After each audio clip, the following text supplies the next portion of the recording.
आहे, असे मुलं असं कुटुंब आता फार कमी राहिले. म्हणजे ती ओळ मला इतकं सगळं सांगून गेली की डोंगरे पाटील परिवाराबद्दल काय बोलावं किंवा नानीबद्दल काय बोलावं जे ताईंनी आता सांगितलेलं ते त्या एका ओळीतच येतं सगळं. त्यांचा व्हॉट्सअप नंबर जर तुम्ही पाहिला तर खाली एक ओळ आहे त्या की नानी म्हणजे काय आहे, मायेचा सागर तर आहेच पण कष्टाचा डोंगर आहे. आणि मग नानींचं या ठिकाणी आपण आज वर्षश्राद्ध निमित्त सर्वजण जमलेलो आहोत. पुण्यतिथी आज या ठिकाणी आहे. आपण पाहिलं तर का मरण हे अटळ आहे. माणसाच्या आयुष्यातलं अंतिम सत्य म्हणजे मरण आहे. ते प्रत्येकाला येणार आहे. पण मेलेली व्यक्ती सुद्धा आपण आपल्या आयुष्यामध्ये जिवंत ठेवू शकतो. ती कशा पद्धतीनं, तर मग त्या व्यक्तीचे आदर्श, त्या व्यक्तीच्या मेहनतीची जाणीव, त्या व्यक्तीने दिलेले संस्कार, ह्या सगळ्या गोष्टींमधून ती व्यक्ती आजही आपल्यामध्ये आपण जिवंत ठेवू शकतो. आणि ज्या पद्धतीने मी जसं तुम्हाला सांगितलं की ज्या मुलांना स्वतःच्या आईवडिलाच्या कष्टाची जाणीव आहे आणि ते कष्ट त्यांनी सोसलेले आहेत याची ज्याला जाणीव आहे, ते मुलं किंवा तशी कुटुंब आता फार कमी राहिली. आणि म्हणूनच आज या प्रवचन रूपी सेवेसाठी निवडलेला जो अभंग आहे तो जगद्गुरु संत तुकोबाराय यांचा माय बापे केवळ काशी तेने न जावे तीर्थाशी पुंडलिके काय केले परब्रह्म उभे केले कैसा होई सावधान हृदयी धरी नारायण तुका म्हणे माय बापे अवघी देवाची रूपे. मग हा जो अभंग आहे तुकोबाराय म्हणतात की माय बापे केवळ काशी तेने न जावे तीर्थाशी. ज्याला आई वडील आहेत ना त्याला कोण्याच तीर्थाला जायची गरज नाही. आता आपण पाहतो, तुम्ही पहा कुठल्याही देवस्थानाला तुम्ही गेले तर तिथं प्रचंड गर्दी आहे. कुठेही जा, गाव गाव हरिनाम सप्ते, एवढे अखंड हरिनाम सप्ते, 4-4, 5-5 सप्ते, प्रत्येक मंदिराचा वेगळा सप्ताह. त्याच्यानंतर प्रत्येक मंदिरात गर्दी, इतके लोक देव देव देव करायला लागलेले आहेत. पण तेच लोक आज घरात भिंतीला भिंत आई वडिलांपासून वेगळे राहायला लागले. मग तुम्हाला देव करायला का सांगा बरं? म्हणजे एकीकडे तुम्ही देव देव देव देव करायला लागलेले आहे, दुसरीकडे तुम्ही घरात आई वडिलांच्या भिंतीला भिंत तुम्ही वेगळं राहता. मग देव तुम्हाला कळला का? आणि ज्याला आई वडील कळले नाही त्याला संत कळले नाही, आणि ज्याला संत कळले नाही त्याला देव कळला. काही काही देशांची लोकसंख्या किती, आपल्याकडे देव 33 कोटी, आणि त्याच्यातून एक निवडायचा म्हणजे हे किती कठीण. पण त्यात पुन्हा भर पडत चाललेली आहे. नवीन नवीन देव पुन्हा पुन्हा तयार होऊ लागलेले आहेत. बरं, तुम्ही जर अगोदरचा इतिहास पाहिला असेल, जुन्या लोकांना माहिती आता की फाळणीच्या अगोदर समजा 33 कोटी होते. मग भारत पाकिस्तान वेगळा झाला, मग आधी तर देव तिकडे जायला पाहिजे होते, पुन्हा 33 कोटी आपल्याकडे राहिले. आणि तुम्ही पहा आता तुमचं वय किती आहे? 75 वर्ष आहे. समजा तुमचं लहानपण 70 वर्षापूर्वीची गोष्ट मला सांगा की त्या काळामध्ये आता जे काय लागत ते माप मला लागत, तुम्ही फक्त हो का नाही म्हणायचं. स्वामी समर्थ नावाचा देव आपल्याकडे होता का? नव्हता. मग आता हे आपल्याकडे कोणी करून आलं आणि आज नंबर 1 वर येते. नंबर 1 वर आपल्याला कोणाच्या भावना दुखवायच्या नाही. संतांनी काय सांगितलंय? आपुला तो एक देव करून एक मूर्ती निवडा. त्यांचं म्हणणं आलं की तुम्ही एक मूर्ती निवडा आणि तिच्यातही तुमची श्रद्धा असू द्या. पण आपल्याकडे काय होतं, आपण देव घरामध्ये एवढे देव ठेवतो, खंडीवर काय बाया टोपले देव धुत्या, स्टीलचं टोपलं त्याच्यात देव धुत्या, आणि मग त्या सगळ्या मिळून देवाला एवढा नैवेद्य करतात. एवढाच एक नैवेद्य सगळ्या देवांमध्ये म्हणून. तुम्हाला सांगते, नैवेद्य जर देवानी खाल्ला असता तर बायाने नैवेद्य टाकलेला नसता. देवाने जर खाल्ला असता तर टाकलेलाच नसता. मग संतांना मात्र हे मान्य नाही. संतांनी सांगितलं की काय करा, मूर्ती पूजा करा, दुसरं आहे नामजप करा. हरिमुखे म्हणा, हरिमुखे म्हणा, पुण्याची गणना कोण करी. त्याच्यामध्ये इतकं पुण्य आहे, इतकं पुण्य आहे की सांगितलं त्याची गणनाच होऊ शकत नाही. ज्ञानेश्वर माऊली म्हणतात हरिमुखे म्हणा, हरिमुखे म्हणा. देवाची भक्ती करायची म्हणजे काय करायचंय? फक्त देवाचं नामस्मरण करायचं. आणि देवाचं नामस्मरण करण्यामध्ये एवढं पुण्य आहे की त्याची गणनाच होऊ शकत नाही, असं ज्ञानेश्वर माऊलींनी सांगितलं. पण काहीतरी कर्मकांड केलं पाहिजे, काहीतरी पूजा केली पाहिजे, काहीतरी यज्ञ केला पाहिजे, काहीतरी लोक जमा केले पाहिजे, हे हजारो वर्षापासून आपल्या डोक्यावर बिंबवलेलं आहे. आज आता तुम्हाला वाटत असेल की हे असं कसं प्रवचन चालू आहे, पण ह्याची समाजाला गरज आहे. तात्काळ मला एक निरोप दिला, मला म्हणले ताई हेच इथं, आणि आपण तुम्हाला सांगते संतांच्या विचाराच्या बाहेर बोलतच नाही, या सगळ्या गोष्टींना संतांचे प्रमाण आहे. पण विषय असा आहे की आपण या सगळ्या गोष्टीपासून लांब गेलो. कारण पहा 4 वेद आहेत, त्यानंतर ज्ञानेश्वरी आली, नामदेवरायांचा गाथा आला, तुकोबारायांचा गाथा आला, संतांचे हजारो अभंग आले. पण तरी सुद्धा आपण जर पाहिलं तर लोक काय करतात, एखादा देवीचा कार्यक्रम असेल, एखादं श्राद्ध असेल, तर मग आपल्याकडे वेगवेगळे पुराण वाचले जातात. जसं गरुड पुराण आहे. गरुड पुराण काय सांगतं की तुम्ही तुमच्या घरी जी वारलेली व्यक्ती आहे तिचा आत्मा भटकत राहील, ते तुम्हाला शाप देईल, ते तुम्हाला त्रास देईल, मग तुम्ही अशी पूजा घातली पाहिजे. आणि संतांनी काय सांगितलंय की मायबाप जोपर्यंत जिवंत आहेत तोपर्यंतच करा. भुके नाही अन्न, मेल्यावरी पिंड दान, हे तर चाळवा चाळवी म्हणतात. तुकोबाराय चाळवा चाळवी फसवणूक आहे, हे तर चाळवा चाळवी केले ते आपणच जीव. म्हणजे पितराच्या नावाने स्वयंपाक करायचा आणि तो आपणच खाऊन घ्यायचा. हे जे सगळं काही सांगितलेलं आहे हे संतांनी नाकारलेलं. तुम्ही एक गोष्टीचा जर शोध घेतला तर तुमच्या लक्षात येईल की ह्या संतांनी लिहिलेले कोट्यावधी अभंग आहेत आपल्याकडे, कोट्यावधी. एकट्या नामदेवरायांचा प्रण होता की शतकोटी तुझे करी अभंग, 100 कोटी अभंग लिहायचे होते नामदेवरायांना. त्याच्यानंतर तुकोबारायांचा गाथा आहे, तो तर आपण 5वा वेद मानलेला आहे. काही एवढं सगळं आहे, पण याच्यात कुठं आहे सांगा तुम्ही कर्मकांडाला? कुठंच नाही. सगळ्या संतांनी सांगितलेलं आहे जिवंतपणे आई वडिलांची सेवा करा.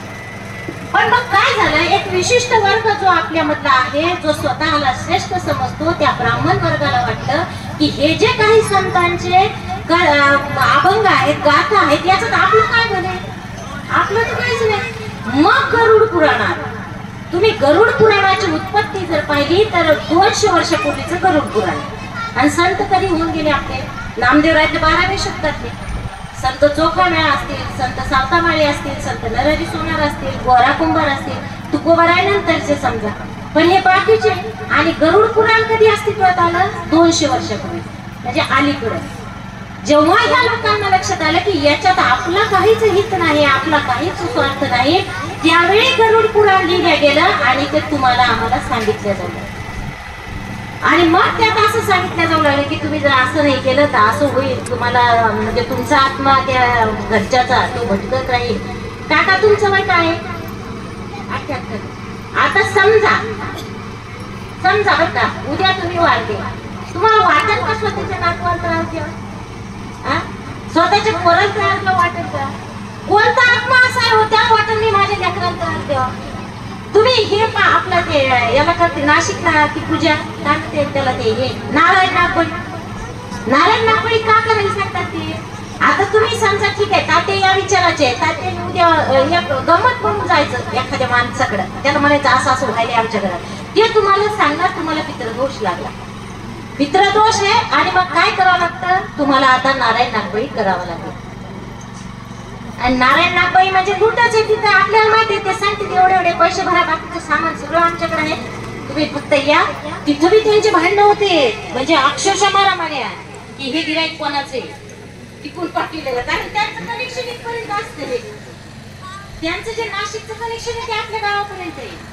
आणि मग हे लोक तुम्हाला काय सांगणार की तुम्ही आता नारायण नागबळी केला पाहिजे, तुम्हाला पितृदोष आहे. आणि कोणत्या पितराला? पितर म्हणजे कोण असतो? आपला पूर्वज असतो. आपले वडील वारलेले असतील तर ते असतात, आपले आजोबा वारले असतील तर ते असतात. आपल्याच नातेवाईकाला, आपल्याच आजोबाला, आपल्याच वडिलांना असं वाटत असेल की आपल्या लेकराला त्रास द्या, एवढा हिशोब कधीच नाही केले. पण आज मात्र आपल्याला आई वडील ओझं वाटू लागलेले. आणि जरा ज्याला पेन्शन आहे ना त्या म्हातारीचं तरी थोडस बरं आहे. ज्यांना पेन्शन नाही, काहीच नाही, त्यांचे तेवढे हाल आहेत तुम्हाला सांगते. कारण आपल्या समाजात बेकार झाले सगळं, खूपच म्हणजे अतिशय वाईट परिस्थिती. आणि इथं जेवढे ज्येष्ठ लोक आहेत जमलेले त्यांना एक सांगते मी, स्वतःच्या जीवात जीव आहे ना तोपर्यंत तुमच्या म्हणजे माझ्या वयाच्याच तुमच्या सुना असतील, तोपर्यंत काहीच वाटणी करायची नाही, काहीच नाही कोणाच्या नावानं एक द्यायचं नाही, गुंठा द्यायचा. जो आम्ही मरण तेव्हा, नाही तर मग लिहून ठेवायची विल. आता लिहून मिळतं ना की मी मेल्यानंतर याला हे भेटेल त्याला ते भेटेल, पण माझ्या जीवात जीव आहे ना तेवढं मी कोणाला काही देणार. पण आपल्या इथं काय होतं की लग्न झाले 2-4 वर्ष गेले चांगले की लगे पोरं मग मला माझी वाटणी द्या, मला माझी द्यायचीच नाही वाटणी. कारण जे वडिलोपार्जित आलेले आपल्याकडे त्याच्यात कसली वाटणी मागता तुम्ही? हा ठीक आहे, तुम्ही जे कमवलं ते तुम्ही तुमचं घ्या, पण तुम्ही वडिलोपार्जित जे आहे आणि त्याच वडिलांकडून हिस्सा मागून घेता, त्याच वडिलांना अशी दारासमोरून खालून भाकर ढकलता ताटामध्ये, ही वेळ कोणी आणलेली आहे? आपण आपल्या हाताने आणलेली आहे. त्याच्यामुळे जीवात जीव आहे तोपर्यंत द्यायचंच नाही, कोणाच्याच नावाने करायचं नाही, वाटणी करायची. उलट त्याला धमकी द्यायची की मी हे जाता जाता दान करून जाणार आहे म्हणून. पाठी येते की नाही तुमच्या पुढी पुढी करायचं.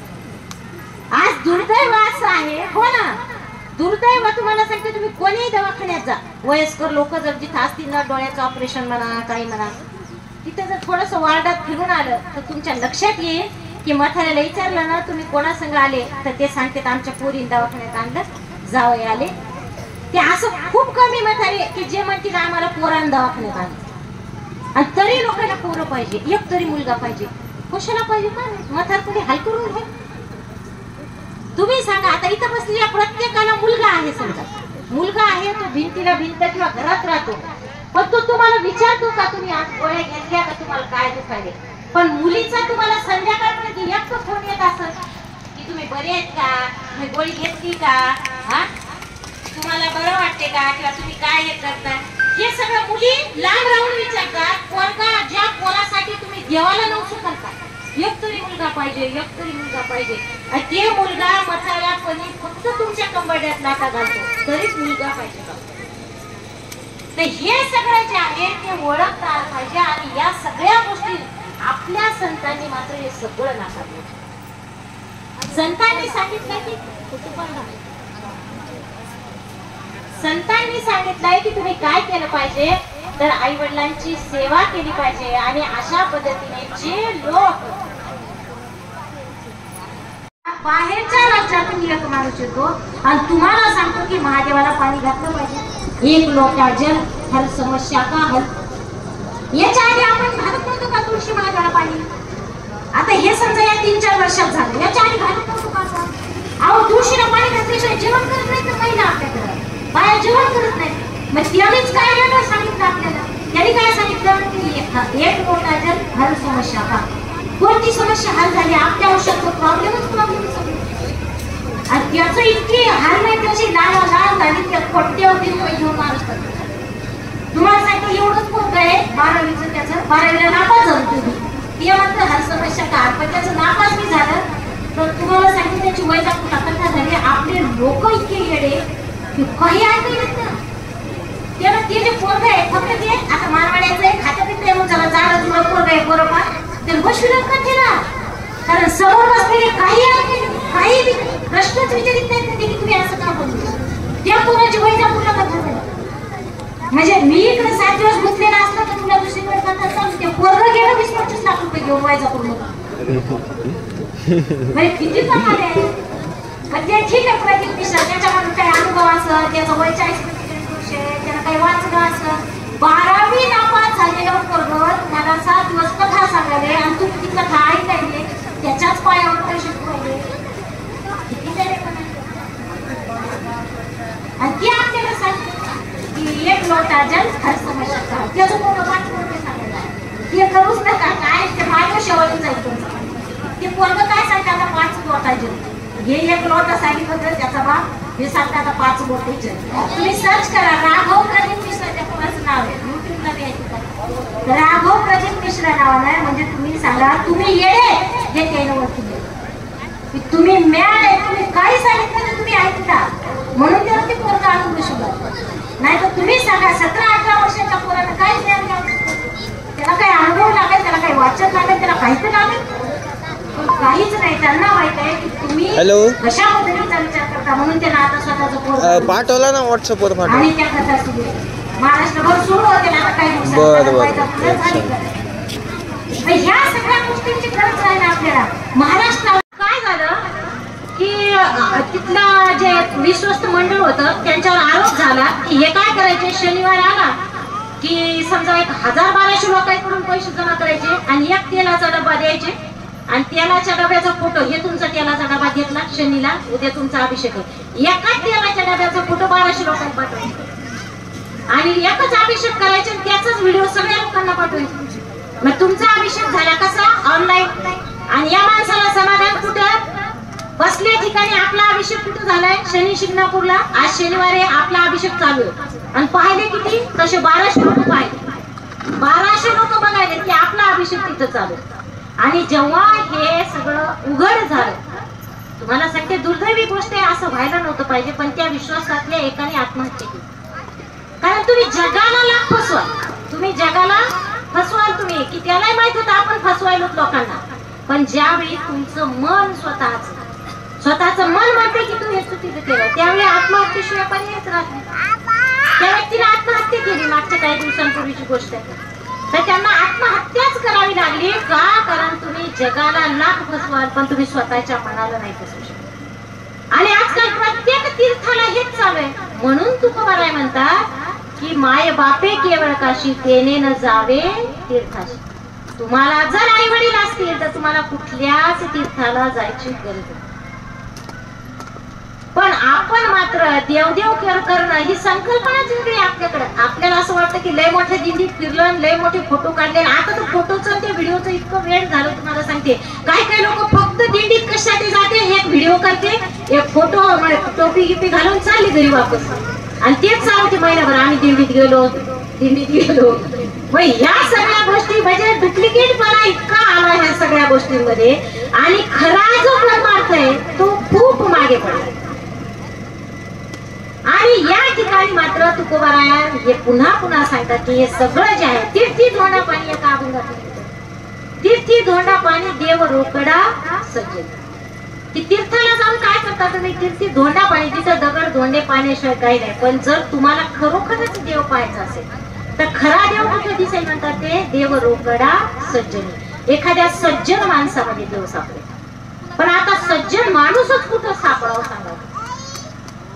पहिलं काय व्हायचं की गंध टिळा लावला म्हणजे तुळशीच्या माळा, लोक म्हणायचे नाही बाबा रामकृष्ण हरी खूप चांगले माणसं आहेत, सज्जन आहे. आजकाल अशी पद्धत झाली की गंध टिळे लावणारे, तुळशीच्या माळा घालणारेच गावात व्याजाला पैसे वाटले. मग सज्जन म्हणावं कोणाला हा पण प्रश्न आहे. सज्जन माणूस शोधावं कुठं, या सगळ्या गोष्टी आहेत. आणि दुसऱ्या चरणामध्ये तुकोबाराय म्हणतात की पुंडलिके काय केले परब्रह्म उभे केले. की आपण पाहिलं तर काय, माय बापे केवळ काशी केले जावे तीर्थाशी, पुंडलिके काय केले परब्रह्म उभे केले. तर पुंडलिकाने कशी सेवा केली आई वडिलांची. एक दिवस काय झालं की विठ्ठल पांडुरंगाचे अस्वस्थ होते की आज आलाच नाही, म्हणजे पुंडलिकच आला नाही मंदिरात. रुक्माई विचारायला लागले की काय झालं, तुम्ही का बरं इतके अस्वस्थ आहे. म्हणजे असं झालं की काय, आज माझा जो पुंडलिक आहे, भक्त आहे पुंडलिक, तो आज आलाच नाही म्हणजे मंदिरात. मग देव आले बघायला की पुंडलिक का आला नाही. तर काय करत होता पुंडलिक, वडिलांचे पाय दाबत होता. मग वडिलांचे पाय दाबत पुंडलिक बसला. मग देव आला दारात. आता देवाला वाटलं की पुंडलिकाने उठायला पाहिजे होतं, पण तरी काय झालं की पुंडलिकाने एक वीट फेकली त्या दिशेने आणि म्हणे, पाय मी माझ्या आई वडिलांची सेवा करतोय आणि तुला वेळ असला तर तू थांब. आणि देव विठेवर उभा राहिला. युगे 28 विठेवर उभा. आपण किती युग झालेले, 28 युग देव तिथून आला आहे. कशामुळे, कारण पुंडलिक काय करत होता, आई वडिलांची सेवा करत होता. हे मूल्य आहे त्याचं, हे महत्व आहे त्या आई वडिलांच्या सेवेचं. की तुम्ही जर आई वडिलांची सेवा करत असाल तर तुम्हाला देवाकडे जायची गरज नाही, देव तुमच्याकडे. आणि हे कशातून होऊ शकतं, फक्त त्या सेवेतून होऊ शकतं, आई वडिलांच्या सेवेतून होऊ शकतं. मग अशा पद्धतीने आज तुम्ही, आज परिस्थिती इतकी बेकार झालेली आहे. आपण जर पाहिलं तर देव तर लांबच हो, एखादा नेता येऊ द्या तुम्ही, लोक घरात माय बापाला तिथून बाहेर येऊ नका. खडं आहे ते आलेले साहेब, आलेले आमचे साहेबाचं तर असं म्हणजे ते बॅनर लावणं आणि ते साहेब डोक्यावर घेणं इतकं झालं की पाहायचंच का. साहेब म्हणजे नेता, सगळ्या गावाला असं बॅनर की साहेबांना कोटी कोटी शुभेच्छा. घरी स्वतःच्या बापाचा वाढदिवस कधी असतो माहित नाही लोकांना, पण तिथं मात्र साहेबांना कोटी कोटी शुभेच्छा. आणि साहेब जर दारात आला तर ती स्वतःच्या मायबापाला म्हणते बाहेर येऊ नका, थोड्या वेळ मधात बसा, तुम्हाला काय समजत नाही, तुम्हाला काय कळत नाही. कोणाला ज्यांनी आपल्याला हे जग दाखवलंय, ज्यांनी आपल्याला जन्म दिलाय, त्या आई वडिलाला म्हणतात लोक तुम्हाला काय कळत नाही, तुम्ही मधात व्हा, तुम्हाला काही समजत नाही. काय वाटत असेल त्या जीवाला? आणि सगळ्यात वाईट कधी वाटतं, ही जी मंडळी आहे ना ज्येष्ठ, यांना कधी वाईट वाटतं माहितीये का? जेव्हा तुम्ही दुसऱ्या समोर त्यांचा अपमान करता. याच्यापेक्षा वेगळं दुःखच नाही. तुम्हाला सांगते, आपलं पोटचं लेकरू जर आपला अपमान दुसऱ्या समोर करत असेल तर यापेक्षा दुःखच नाही. आणि सगळ्यात वाईट या लोकांना ते वाटतं. त्यामुळे तिथं जपा. तुम्हाला सांगते, तुम्हाला वाटत असेल बाई गप्पा करायली, मला सासू सासरे, मला आजच सासू, तर त्याचं कसं राहतंय की मग तू हिंडली इकडे जाते तिकडे जाते, तुझ्या डोक्यात तेल लावते. एकच असतं की वाटीत तेल घेऊन तुझ्या डोक्यात तेल लावते. मग काय हरकत आहे? याच्यापेक्षा वयस्कर आहेत, 45 वर्षाच्या पुढे वय, एक तेल घेऊन बसेल त्याच्या पुढे, त्याचं समाधान होते ना आपल्या डोक्यात तेल लावल्यानं. मग मला तुझ्या डोक्यात तेल लावले, त्याचे एकच म्हणणं राहते, तू भलं भलं हिंडती. मला भलं भलं नाही, मी खूप चांगल्या ठिकाणी जाते. पण ती बोलण्याची पद्धत, त्या मला म्हणतो तू भलं भलं हिंडती, मला भलं भलं नाही येतात, खूप चांगल्या ठिकाणी येते. पण जर त्यांचं समाधान होत असेल तेवढ्याला तर आपण त्या गोष्टी करायच्या. पण आपल्याला काय होतं माहितीये का? बऱ्याच वेळा त्यांना समजून घेणंच आपल्याला जमत. आणि आपल्याकडे म्हणतात का की म्हातारपणी कसं असतं, बालवयासारखं असतं, ते लोक हट्ट करतात, एक गोष्ट 3-3दा बोलतात. आणि आपण काय म्हणतो, तुम्ही काय किरकिर लावली? किरकिर लावली म्हणजे काय? ते का सांगतात एकच गोष्ट 3-3दा? कारण त्यांना काळजी आहे, त्यांच्या मागे अनुभव आहे तेवढा. आपल्या दुप्पट त्यांचं वय आहे किंवा 3पट वय आहे का? कारण तेवढा अनुभव आहे, तेवढे दिवस त्यांनी आपल्यापेक्षा जास्त जगलेले आहे, म्हणून ते आपल्याला सांगतात की तू काळजी घेतली पाहिजे. एक गोष्ट ते 3दा आपल्याला त्याच्यामुळे सांगतात. आणि आपल्याला असं वाटतं की नाही, हे काय आपल्याला एकच गोष्ट 3-3दा सांगतात. तर हे जे घरातली पिढी आहे, आणि प्रत्येक ठिकाणी जसं मी तुम्हाला सांगितलं, जिथं तुम्ही देवाला जाल, तीर्थस्थानी जाल, तिथं केवळ लूट आहे. खरा देव काय आहे? घरातच आहे. पण आपल्याला मात्र काय आहे की मी इथं जाऊ का तिथं जाऊ, हे गेलं म्हणून ते गेलं, ते गेलं म्हणून ते गेलं, आणि मग तिथं मी आमची पूजा घालायला तुमचं काय का? काहीच करायची गरज नाही. कर्मकांड नाकारलेलंच आहे आपल्या संतांनी.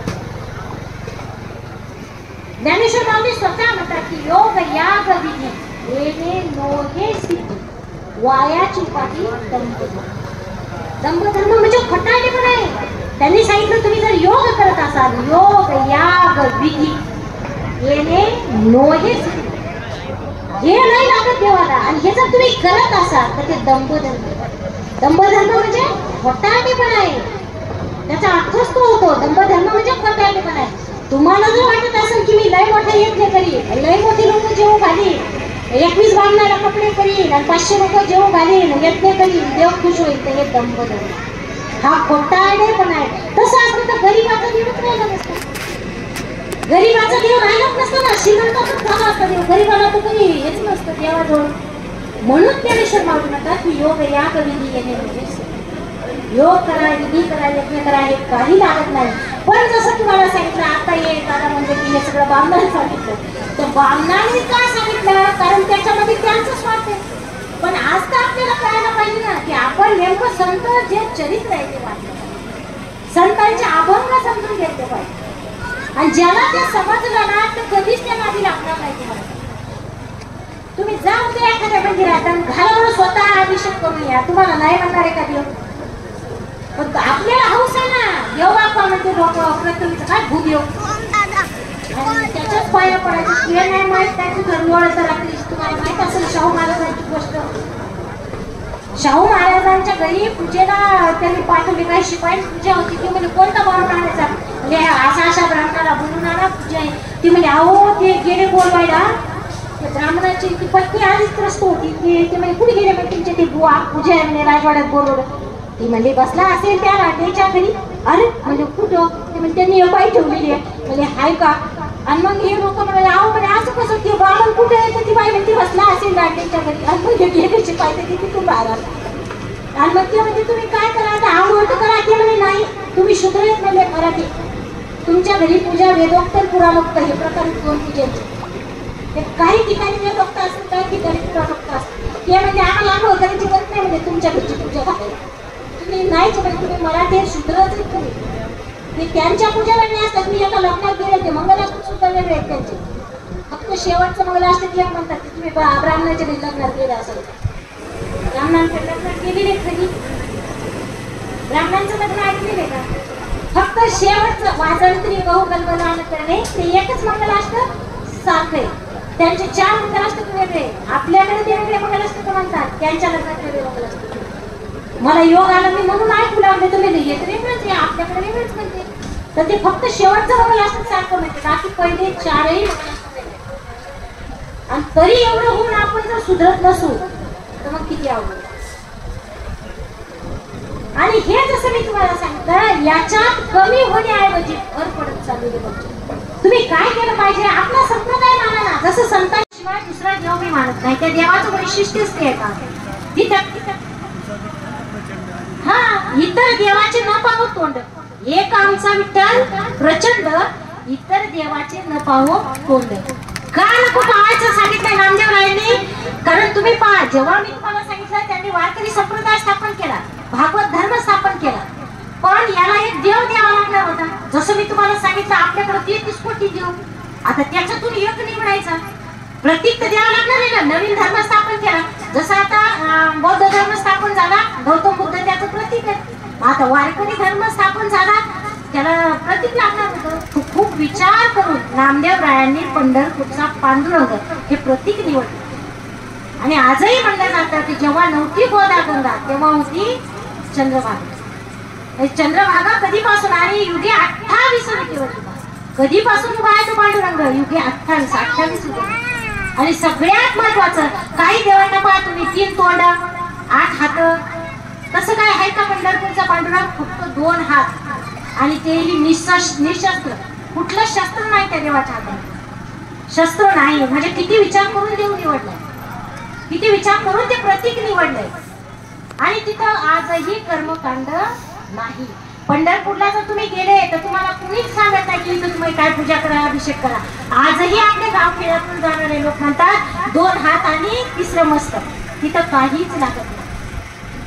पण अनेक देवस्थान अशा आहेत जिथं तुम्हाला तुळजापूरला उतरू देत नाही ती गाडी. तुम्हाला काय करायचं? पूजा करायची, देव करायचं, चला चला चला चला. उतरू देत नाही का? चालू देत नाही. तिरुपती बालाजी तुम्ही पाहिलं असेल, तिथं डोक्यावरचे केस ते आपण म्हणतो नाही मी तिरुपतीला गेलो, कटिंग करून आलो. तुम्ही जे तिरुपतीला केस काढता, तुम्ही आता गावात खेड्यात आपण पाहतो ते किती 500 रुपये छटाके बनवतात. केस किती? 500 रुपये छटाक. ते लोक हिंडतील दारण, केस 500 रुपये छटाक. मग तुम्ही सांगा, केस जर 500 रुपये छटाक तर त्या तिरुपतीमध्ये भोत भरते कापसाचे, असे क्विंटलचे क्विंटल कापसाचे कसे भोत भरतो तसे केसाचे भोत भरले जातात आणि त्याचे ट्रकचे ट्रक लोड होतात. तुम्ही सांगा किती पैसा होत असेल? तुम्ही म्हणता मी देवाला अर्पण केले केस, त्या केसांवर कोट्यावधी रुपयांचा व्यापार चालतो, कोट्यावधी. आणि आपण म्हणतो नाही मी देवाला अर्पण करणार. येणे तुम्ही केस काय देवाला अर्पण करायची वस्तू आहे? केस अर्पण करतेस पण तुम्हाला हे सांगितलं ना की तिथं गेली केस काढा लागतो. आणि आपण बी असं गावात आलं की नाही मी तिरुपतीला जाऊन आलो, काय जाऊन आले, केस काढून आले. मग हे सांगितलेलंच नाही आपल्या संतांनी. आपला संप्रदाय आपला करा, आपला भागवत धर्म आपला करा. आणि आपण याच्यापासून लांब चाललो म्हणून ही वेळ आपल्यावर आज ही का वेळ आलेली आहे. किंवा काही जे बाहेरून आलेले लोक आहेत हे कोट्यावधी रुपये महाराष्ट्रात येऊन द्यायले, कारण आपल्याला आपला विचार आपले संत कळलेच नाही. आपल्या संतांचे अभंग आपण समजूनच घेतले नाही. नाही याच अभंगात तुकोबाराय म्हणतात ना की गेले ना जावे तीर्थाशी, कोणत्याच तीर्थाला जायची गरज नाही. आणि शेवटच्या चरणामध्ये तुकोबाराय म्हणतात अवघी देवाची चरते. तुका म्हणे माये बापे अवघी देवाची चरते. की शेवटच्या चरणामध्ये तुकोबाराय म्हणतात की मायबाप जे आहेत तेच देवाचं रूप आहे. तुम्हाला कुठंच जायची गरज नाही. पण असं असताना सुद्धा आपले जे लोक आहेत ते अशा पद्धतीनं कुठं तरी आपण काय म्हणू की एक वाट चुकलो आपण असं काय. आणि मग ह्या सगळ्या ज्या गोष्टी आहेत या सगळ्या गोष्टींपासून दूर राहायचं. कुठलेच कर्मकांड, कुठल्याच अंधश्रद्धा, कुठलंच काही पाळायचं नाही. काय म्हणतात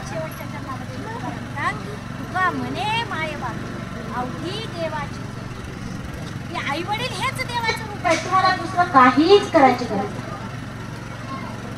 पण असं जरी असलं, तुम्ही पाच एरवी असेल, शांत असेल, तिथंही तेच सांगितलं जातं आपल्याला की तुम्ही पूजा करा, कर्मकांड करा, काय करा. बरं मग शिडी द्या, छत्री द्या, तिथून आठवत नाही, त्याच्या पुढे शेपूट लागू ते आपल्याला. हे करा, ते करा, ते करा. सगळ्यात सोपी गोष्ट, तुम्ही एखादं बाळ आपल्या घरात जर लेकरू जन्माला आलं तर ते म्हणजे कोणाच्या तरी मुळावर आलं, असं कसं होईल त्याची शांती? बरं मुळावर कसं येईल? जे लेकरू तुमच्या घरातलं आहे, तुमच्या पोटात 9 महिने राहिलं, तुम्ही त्याला जन्म दिला आणि तुम्ही त्याचे आई वडील, मामा, काका, चुलता, आणि ते सांगते आपल्याला की हे तुमच्या मुळावर आहे, काकाच्या मुळावर आहे, मामाच्या मुळावर आहे. बरं मुळावर मी कोणाच्या सांगते? काकाच्या नाही तो मामाच्या. मग ती बाई म्हणते नाही मामा भावाच्या मुळावर आहे, याची शांती करा पटकन. असं कसं राहील? तुमच्याच पोटी जन्माला आलेलं लेकरू मामाच्या मुळावर आलो, कसं काय आलो? मुळावर कसं येईल? एवढंच लेकरू येते, ते कसं मुळावर आलं? ह्या सगळ्या गोष्टी आपण बिंदू म्हणजे तर्क लावलंच नाही. आपल्याला देवाने बुद्धी दिली हेच विसरून जातो आपण. तिथे देवानं बुद्धी दिली, मेंदू दिलाय, त्याचा थोडासा तो वापर केला पाहिजे. आणि जिथं आपला काही फायदा नाही ना, ती गोष्ट करायचीच नाही. काही असेल तर ते आपल्या फायद्याचं पाहिजे ना. लोक आज आपल्या फायद्याचंच पाहते की नाही सगळं. एक शांती करून मला काहीच फायदा होणार नाही. जर समोरच्या व्यक्तीला मला खर्च लागायला 25,000 रुपये एक शांती करायला, आणि तो समोरचा माणूस तिथं तेवढी कमाई करायला, माझा काहीच स्वार्थ नाही, माझा काहीच फायदा नाही. का करता मग ती शांती? का करावी आपण ती शांती? खरंच नाही ना. पण आपण काहीतरी असो, आपल्या हजारो वर्षापासूनचा हा पकड आहे की तुम्ही हे केलंच पाहिजे, नाही तर वाईट होईल तुमचं. आणि मग आपण त्याला घेतो की नाही बाबा आपलं काही वाईट होईल. आणि मी म्हणाली ना, मी महाराष्ट्रभर अशीच प्रवचन करतोय, माझं तर आधीच वाईट झालं असतं, मी इथे यायची राहिले नसते. पण तसं नाही. खरा संतांचा विचार, कर्मकांडापासून दूर राहा हे आपल्या संतांनी 1000 वर्षापूर्वी सांगितलं, पण ते आपल्याला समजलं नाही. आणि आपण मग देवाच्या नावात हे सगळीकडे भरकटच चाललो. आणि जसं आपण पाहिलं बरं, हे केलं, ही छडी शिकली, हे तर जाऊ द्या. आपल्या घरात समजा एखादी आजी वाढली, आपल्याकडे काय पद्धत आहे? ते काय करते, जुनं साड्या बिड्या गोधडी काही असेल ती सतरंजी, त्याचं बाथडं बांधते, ते तिथे गंगेवर टाकून या. म्हणते दहावेला जेव्हा जातात ना लोक, तर हे गंगेवर टाकून हे न्या तिथं संग. हे नको म्हातारीचं काही. आणि म्हातारीच्या गळ्यातली पोत असली तर ती द्यावी का फेकून? त्याच्यात मग भांडणं करते, म्हणजे नाही लेकीचा अधिकार असतो त्याच्यावर. मग लेकी म्हणते लेकीचा अधिकार आहे, मग सुना म्हणते आम्ही तर दुखणं केलं, हागणं मुतणं केलं. म्हणजे तिथं भांडणं करते ते सोन्याच्या पोतीसाठी, आणि बाकीचं काय करते ते नदीवर फेका नेऊन म्हातारीचं. म्हणजे आपण या सगळ्या गोष्टीचा आपल्या सोयीने आपण लावलं ना, सोन्याची पोती ती ठेवायची, आणि म्हातारीची गादी बोलली असं तर ती फेकून या म्हणते. म्हणजे आपल्या सोयीचं आपण पाहतो. ह्या सगळ्या गोष्टी प्रत्येक ठिकाणीच बघायच्या ना, आपण आपला स्वार्थ बघायचा. पण ह्या अनेक गोष्टी अशा आहेत ज्या रोजच्या आहेत, पण आपण त्या पाळतच नाही, आपण त्या करतच नाही. आणि कुठल्याही संतांचं चरित्र पहा, आपल्या सगळ्या संतांनी एकच सांगितलंय की सत्कर्म करा, आई वडिलांची सेवा करा, पुण्य करा, आणि मग तुम्हाला चांगलं म्हणजे मोक्ष मिळणार आहे, मुक्ती मिळणार आहे. तुकोबारायांची तर मुक्ती पण नाकारलेली आहे. ते म्हणतात की साखरेचा लोही उसतो, आम्हा कैसा गर्भ. म्हणजे एकदा का उसाची साखर झाली तर त्या साखरेचा पुन्हा ऊस होत नसतो. माणूस जन्म पुन्हा मिळत नाही. एकदा जर का माणूस तुम्ही जन्माला आले आणि पुन्हा जर तुम्ही मिळत असाल की मला माणसाचा जन्म पाहिजे, तर तो मिळत नाही. त्यामुळे याच जन्मात करा जे काय तुम्हाला सत्कर्म करायचं. आणि ह्या सगळ्याच गोष्टी सगळ्या संतांनी नाकारलेल्या आहे. पण दुर्दैवानं आपल्याला मात्र ह्या कोणी सांगितलंच नाही आतापर्यंत. जो तो आहे तो आपल्या परीने ओढतो आहे, जो तो आहे तो आपल्या परीने ओढतो आहे. आणि वारकरी संप्रदाय सुद्धा, दुर्दैवाची गोष्ट आहे की आपला वारकरी संप्रदाय सुद्धा त्यांच्या दावणीला बांधला गेलेला. नाही तर वारकरी संप्रदायात हे सगळं नव्हतं अगोदर. तुम्ही पहा, पूर्वीचे जे हबप असायचे, पूर्वीचे जे प्रवचन कशा पद्धतीने व्हायचे, पण आज मात्र नाही. आपल्या ह्या सगळ्या गोष्टींमध्ये सुद्धा हे सगळं घुसवलंय त्यांनी की तुम्ही ही पूजा केली पाहिजे, ह्या यज्ञ केला पाहिजे, हा काय म्हणते त्यांना संस्कार केला पाहिजे. आणि पहिलं नव्हतं असं काही. आणि म्हणून मग ह्या सगळ्या गोष्टी वाढत चाललेल्या आहेत. आपल्या दुःखात काहीच कमी नाही. जरी तो माणूस तुम्हाला सांगत असला की एक लोटा जलन हर समस्या का हल, आपली कोणतीच समस्या त्याने हाल झालेली नाही. का? कारण आज पाहत तुम्ही 4-5 वर्ष झाले, आता सोयाबीनचा काळ आहे आमच्या तिकडे, तर सोयाबीन शिवाय काही येतही नाही. तुम्हाला सांगते 4 वर्ष झाले सोयाबीनला भाव नाही. लेकरं शिकत नाहीत, शिकले तर द्यायला नोकऱ्या लागत नाहीत, नोकऱ्या नाहीत म्हणून लग्न होत नाहीत. आपली कोणती समस्या हल झाली? आपल्या जीवनाचे हालच हाल आहे. तरी तुम्हाला तो माणूस सांगतो की एक लोटा जलन हर समस्या का. पदार्थ त्यांनी सांगितलं की शिवाय नाही आपण तिकडं रुद्राक्ष मणी भेटतो तो, आणि तो जर घरात ठेवला तर आपोआप पैसा. शिवरला गेल्यानंतर तो मणी आणायचा, आणि तो मणी जर घरात ठेवला तर तुमच्या घरात आपोआप पैसा येईल. आणि आपल्या संतांनी सांगितलेलं आहे की काय करायचंय, तो पैसा नकोच घरात, जो आपोआप येतो. तुकोबाराय म्हणतात की जो पैसा चांगल्या मार्गाने मिळवाल तुम्ही, तोच पैसा सुख देतो. वाईट मार्गाने मिळवलेला पैसा कधीही सुख देत नाही. आणि म्हणून लोक गेले तिथं, इतकी चक्राचक्री झाली. अहो, रुद्राक्ष एका झाडाचं फळ असतं, रुद्राक्ष एक फळ असतं, आणि ते वाळल्यानंतर त्याला तसा आकार आणि मणी त्यामध्ये छिद्र पाडलं जातं. आणि एक रुद्राक्ष ठेवा म्हणला तो तुमच्या घरात आपोआप पैसा येईल. लोकांनी इतकी गर्दी केली, चेंगरून मी गेला कशी. आणि ते मध्य प्रदेश पोलीस ते काही तयारीत नव्हते, त्यांना काय माहित नव्हतं की एवढे लोक येणार आहे. ते मध्य प्रदेश प्रशासन परेशान झाले, लोक इतके हसले. एका पोलिसाचा मी बाईट पाहिली, इंटरव्ह्यू पाहिला, ते मला इतके ज्ञान असते महाराष्ट्रातले लोक वाटलं नव्हतं. हा, या माणसाने सांगितलं एक रुद्राक्ष घरात ठेवा. लोंडीचे मोठे गाड्याचे गाड्या गेल्या, तिथे इतकी गर्दी झाली, चेंगराचेंगरी झाली, पोलिसांना सुद्धा कंट्रोल होईना. पोलिस हसले होते, म्हणजे काय मिळाड येते महाराष्ट्रातले लोक. कारण तिथल्या लोकांना माहिती ते बुवा काय आहे, तो तिथलाच आहे मध्य प्रदेश मधला. पण ते आपल्याकडे यायला नवीन नवीन आपल्याला वाटायला काहीतरी वेगळं आहे. मग शिवपुराण खरं शिवपुराणच तो सांगत नाही काय. नाही तर देवादी देव महादेव, तुम्हाला सांगते महादेव जर आपल्याला कळला, तुम्ही पाहिलं असेल तर सगळ्या देवात महादेव म्हणजे देवाने बाकीचे सगळे जे देव, पत्नी जी ती डाव्या बाजूला बसवलेली, रुक्माईला सुद्धा आपण म्हणतो वामांगी रुक्माई. वामांगी म्हणजे जी डाव्या बाजूला आहे. आणि महादेव असा एकमेव देव आहे ज्याने पार्वती उजव्या बाजूला बसवलेली आहे. कुठं पण फोटो पाहतो महादेव पार्वतीचा जोड्याने जो फोटो आहे, महादेवाने पार्वती उजव्या बाजूला बसवलेली आहे. म्हणजे त्यांनी स्त्रियांना उच्च स्थान दिलेलं आहे. म्हणजे आपण काय म्हणतो अर्ध नारी नटेश्वर आहे तो. मी एकटा नाही म्हणतो, तो माझ्यातली अर्धांगिनी पार्वती आहे. हा सन्मान महादेवाने केलेला आहे. मग हे सगळं कधी त्या बुवानं सांगितलं का शिवपुराणात?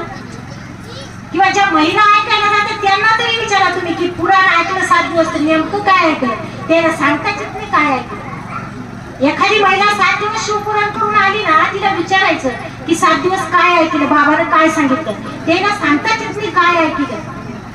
पण ते नेमकं सांगते काय, बाया ऐकत आहेत काय. पण आपल्याकडे अशी पद्धत झाली, तुम्हाला सांगते, एखादा जर का बुवा बाबा उगवला तर तिथं सगळ्यात आधी बाया जातात. बाया गेल्या की माणसात जावं लागतं. आणि मग ह्या सगळ्या ज्या गोष्टी आहेत त्या आपल्या संतांनी नाकारलेल्याच आहे. संतांनी सांगितलंय की आपला एक देव करून ठेवा, एक देव ठेवा आपला स्वतःचा, आणि त्याच्या खाली आपली श्रद्धा ठेवा. कोणताही ठेवा, एक देव, आणि त्याची भक्ती घरीच करा, कुठंच जायची गरज नाही. वसे तो देव तुझ्या अंतरी, संतांनी सांगितले तुमच्यातच देव आहे. तुम्हाला बाहेर हिंडत फिरत बसायची गरज नाही. जत्रा में फतरा बिठाया, संत कबीर म्हणतात, जत्रा में फतरा बिठाया, तीर्थ बनाया पाणी पैसो की दूर झाले. जत्रेच्या ठिकाणी काय असतं, तीर्थाच्या ठिकाणी काय असतं. बऱ्याच ठिकाणी तुम्ही आता असं पाणी कॅरी बॅगच फुलं देत नाही, ते अशीच कॅरी बॅग द्या म्हणजे ते देवाला, आणि ती तशीच कॅरी बॅग पुन्हा येते फुलाच्या तिथं ठेवून देते. हे आपल्या डोळ्यासमोर होतं तरी आपण म्हणजे गेलं, म्हणजे फुलं पानाची घेतो ना आपण, ती कॅरी बॅगच फुलं देत नाही. बऱ्याच देवस्थानात ती कॅरी बॅग तशीच घेते, तशीच अशी या दाराला तुकडा आणून, तरी आपण नेमका देव कशात आहे हे मात्र आपल्याला आपलं आयुष्य संपत आलं तरी समजले. आणि संतांनी याच सगळ्या गोष्टींपासून सांगितलेलं आहे. आपला वेळ संपत आलेला आहे, 12 वाजून गेलेला आहे. तर ठीक आहे, आजच्या